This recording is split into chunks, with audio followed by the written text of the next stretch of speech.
Magandang gabi po sa inyong lahat. Magandang umaga sa inyong lahat. Good evening, good morning. We are on diary entry number 792 from the diary of Saint Faustina Kowalska, Divine Mercy in My Soul. I must never speak of my own experiences. In suffering, I must seek relief in prayer. In doubts, even the smallest, I must seek only the advice of my confessor. I must always have a heart which is open to receive the sufferings of others, and drown my own sufferings in the divine heart, so that they would not be noticed on the outside. In so far as possible, I must always strive for equanimity, no matter how stormy the circumstances might be. I must not allow anything to disturb my interior calm and silence. Nothing can compare with peace of soul. When I am wrongfully accused of something, I will not explain myself. If the superior wants to know the truth, whether I was in the right or not, let her find out from others rather than from me. My concern is to accept everything with a humble inner disposition. I will spend this Advent in accordance with the directions of the Mother of God, in meekness and humility. Hindi ako dapat magsalita ng aking mga sariling karanasan. Sa paghihirap, marapat na hanapin ko ang kalubagan sa pananalangin. Sa pagdududa, maging gaano pa ito kaliit, marapat kong hanapin ang payo lamang ng aking kompesor. Kailangang mayroon akong puso na bukas upang tanggapin ang pagdurusa ng aking kapwa at lunurin ang aking sariling pagdurusa sa banal na puso upang hindi ito mapansin ni numan hanggat maaari. Kailangan kong pagsumikapan ang kapanatagan kahit na gaano pa kaligalig ang bagyong darating. Hindi ko dapat hayaang masira ng kahit ano paman ang aking kapayapaan at pananahimik. Walang maihahambing sa kapayapaan ng kaluluwa.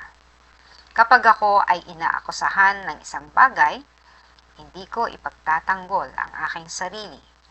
Kung nanaisin ng superior na malaman ang katotohanan, maging ako ang tama o mali, hayaang matuklasan niya ito mula sa iba, kaysa sa akin mismo. Ang nais ko ay tanggapin ang lahat ng bagay ng may kapakumbabaan. Sa panahong ito ng Adbyento, tatahakin ko ang daan patungo sa ina ng Diyos, ang pagiging maamo at mapagpakumbaba. Again, this was the season of Advent. Pero ngayon, we are in the season of Lent. Nasa panahon tayo ng Kwaresma. 40 araw na paghahanda. At anong pinaghahandaan natin? Ito ay ang pagkabuhay na muli ng ating Panginoong Hesus. And for us Divine Mercy devotees, we are also preparing for the great feast day of the Divine Mercy. During Advent, ang pinaghahandaan natin ay ang nativity o pagsilang ng ating Panginoon. So, 2 kapaskuhan ito sa buong panahon ng ating liturhiya. December, yun yung panahon ng pagsilang. So, diyan nagsisimula ang ating liturhiya, no, sa panahon ng Adbyento. At natatapos sa panahon ng Christ the King.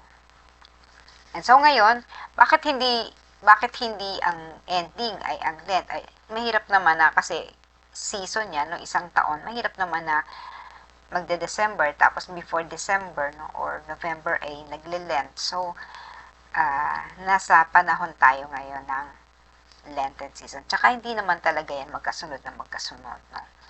And also, nangyayari yung kapanganakan ng ating Panginoong Hesus sa panahon ng mahaba ang gabi. When the night is longer than the day. Ito yung winter solstice. Mahaba po sa panahon ng solstice. At ang panahon naman po ng Lent, no, o Kwaresma, o ng lalo na yung pagpatak ng madaling araw, ng mahal na araw, ito ay nagaganap sa panahon naman po ng equinox, no? Sa panahon po ng equinox. Ang equinox naman po, ito ay nagpapantay na po ang araw at ang gabi. So, lalo na pagpasok po ng Marso, papaano na po yan, ano?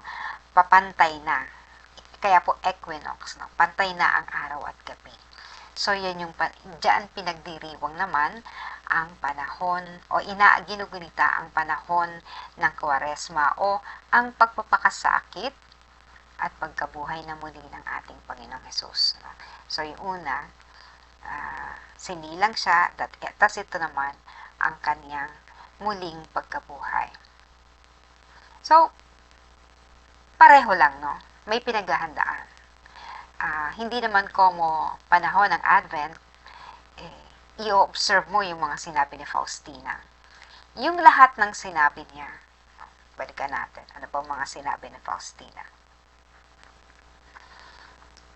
Halimbawa, yung when in doubt, no? Kaya naman kaliit, ang hihingi niya ay ang payo ng kanyang kumpesor. No? Bukas yung magiging puso niya sa pagdurusa ng kanyang kapwa. Isa pa yung pagsusumika kanya yung peace, inner peace. No? Dahil wala daw makapapantay sa katahimikan. So, lalo na ngayon, Lenten season, no? Ito talaga, yung we observe silence. I remember when I was young, yung lola namin, talaga magagalit kapag maingay kami. Talagang bawal magsalita. No? Bawal magtrabaho. Yung Holy Week, no? Bawal magsalita, bawal magtrabaho. Basta ang daming bawal nun. Ngayon ko lang siya nauunawaan. Kasi yun yung panahon dapat na you are in a meditative state, na ikaw ay naghahanda nga para sa Panginoon. Hindi siya bawal in the sense na pinagbawal lang. Kundi gusto tayong linangin para i-cultivate yung ating silence. Kasi siguro sa mahabang panahon, ang ingay-ingay na, noon, kasi busy sa pagtatrabaho at sa iba pang bagay. So, ito namang panahon na to, may manahimik naman tayo. Pero ngayon, it is really difficult to find peace and calm. Bakit po? Even during Holy Week, no? Nung araw kasi talagang obligado ka lang na manahimik. So, wala kang may ibang pagkakalibangan. Pero ngayon, ang dami pong forms of entertainment. No, number one, kahit nasa bahay ka lang, no? Meron kang Netflix mo, makakapanood ka. Kahit anong gusto mo, Netflix.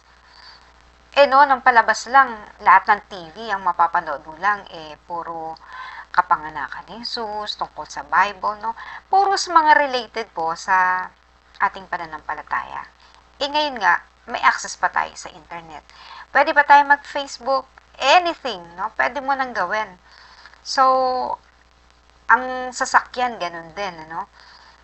Wala ngang masyadong bumibiyahe nung araw. Talagang mahirapan ka magbiyahe. Pero ngayon po, marami pa rin biyahe, no? Pangalawa, ang dami natin mga private na mga sasakyan. So, kaya, ang nangyayari, nagpupunta tayo sa beach, karaniwan, no, na nagbi-beach, nag-outing, no? Sinasamantala yung walang pasok for the pleasure of the body, not for the pleasure of the soul. So, yun yung magandang i-correct, no?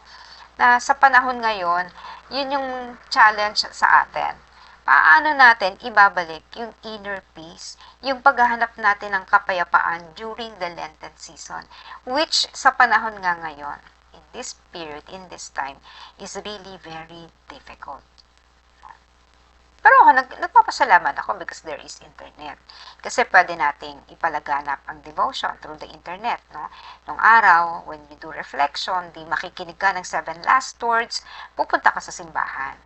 Pero ngayon, kung hindi ka man makapunta sa simbahan, no, for some limitations, may sakit ka o kung ano man, no? Pwede kang manood niyan online, pwede mong panoorin sa internet, no? May TV din at pwede rin panoorin yan sa mga TV.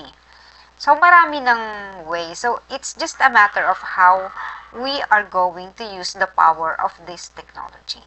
So, kung hindi makabubuti sa atin, sana maiwasan natin para kamit tayo during this season ng kapanatagan o katahimikan.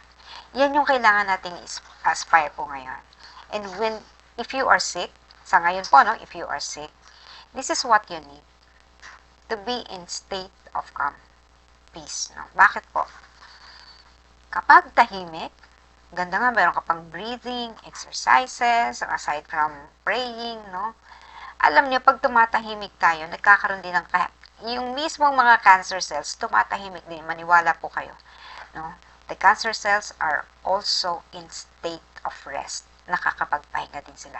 So, instead of growing, metastasizing, tama ba? Nagme-metastasize. So, instead of that activity, kahit sila pumapayapa because you are also in the state of calmness. When you breathe in deeply, the cancer cells are being attacked. No? So, bumababa yung activity nila. Napapanatag din sila. Hanggang nagiging inactive sila. And when you breathe out, no, ilabas mo lang lahat ng mga pangit sa loob ng katawan mo, including the cancer cells. Breathe them out, they come out. So, it's just, again, it's just a matter of believing. Tama ba itong ginagawa ko? Believe that Jesus is with you. Invoke the power of Jesus. Invoke the healing power of the Lord. So, yung pagsusumikap natin ng silence, hindi lang yan. So, even after the Holy Week, ipagpatuloy mo. Last time, parang sinabi ko yan, no? If you want to change, halimbawa, pwede mong gawin just for 30 minutes. Or even lesser muna if you can't, no? 30 minutes of silence every day. And in 1 week, i-target mo yan. Achieve that silence. Tapos, kapag nasanay ka na kasi, kahit tapos na yung Holy Week, magagawa at magagawa po pa rin yan. When you go into your sacred space, and just be there, and just talk with Jesus without saying anything, just look or gaze at His eyes, then you receive His blessings, you receive His grace. Let this be a time, a season to achieve inner peace and inner silence. Gabi po sa inyong lahat. Please like and subscribe to our YouTube channel to propagate the Divine Mercy far and wide.